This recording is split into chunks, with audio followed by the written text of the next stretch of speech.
Hello everyone! Let's go room tour to Juliana Hotel and Vigan, Ilocos Sur.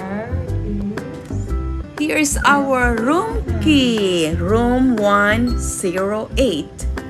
Ayan, this is also automatic room key. I-insert lang po natin dyan and automatically mayroon na po tayong ilaw sa loob. No smoking. Ayan, there's rule, no smoking inside, of course. Ayan, yung mga house rule niya. At they don't allow pet too. Ayan, there you go. Ito na po tayo. Let's go check inside. Ayan, so malapit lang po ito sa lahat. Ito po yung pinaka-entrance niya. Information, just very simple because yung style nila po ay parang mga old houses.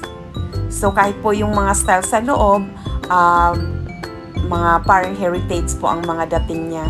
Ayan, this is our room, room 108. We're in the first floor. So let's check po yung comfort room. Ito po yung comfort room niya at mayroon po siyang shower also. At ayan, i-check po natin yung flashing ng CR. Ayan, let's see. Ayan, napaka good condition. Ayan, so sorry po sa mga kumakain dyan, but anyway, don't care. And then this one is our bed na nandiyan na po yung extra toilet paper, the soup, and then the towel, Juliana Hotel. So of course, if we need an extra, we can also ask the staff. So behind this hotel, mayroon po silang pool. Ayan, so very warm din po ang pool nila. Ayan, ito na po tayo. Ready to swim. Napakalinis din po ng pool nila. So, napakaganda and very relaxing.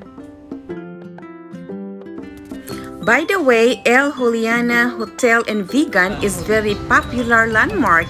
Actually, 3 minutes lang po siya. 3 minutes away from Calle Rizalgo. Ito po yung pinakasikat na lugar dito at yung makikita yung mga old buildings.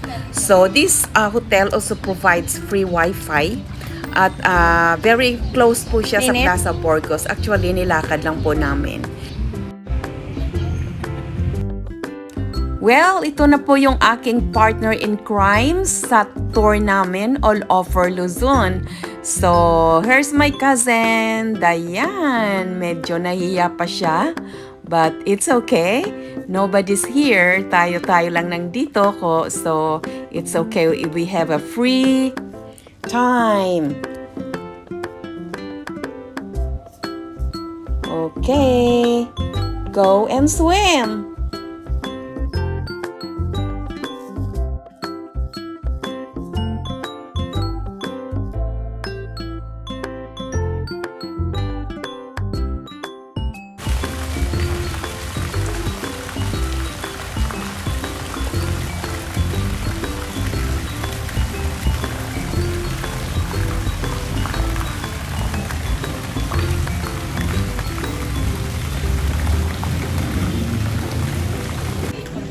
Well, nandito na po tayo sa Calle Rizalgo. So, just 3 to 4 minutes by walk mula po doon sa Juliana Hotel. So, lahat po walking distance lang at dito po makikita yung kalesa. So, po pwede na po tayong mag-rent dyan, sumakay at iikot-ikot po tayo wherever we want to go. So, ito po yung mga souvenirs, dito po siya makikita. Ayan, so medyo a little bit scared. Nagpapakilala pa ng konti sa horse. Ayan, so napaka-amazing po ng lugar. At marami po tayong makikita dito. Mayroon pa po siyang mga events na makikita during nighttime. Iba rin po ang dating niya sa araw and then iba rin po sa gabi. So marami din po siyang mga fruits sa paligid at mayroon din pong ice cream if you want to buy kasi medyo mainit pa ng konti. Ayan, so let's go more at dyan lang po tayo. And salamat po sa panunood nyo and let's go and discover some other areas. Bante kasi hari ka.